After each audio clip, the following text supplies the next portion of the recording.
Congratulations to Mr. Matthew Haynes. You are an ExCEL Award recipient.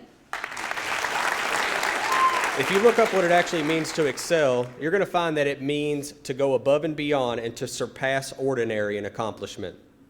So to say I'm honored to be presented with an ExCEL Award would be an understatement.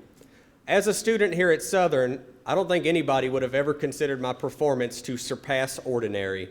In fact, if you could get a teacher to say that I approached ordinary, I think I would be lucky. I hope to inspire my students to never settle for ordinary. So go out and find your passion, and ordinary will never be acceptable.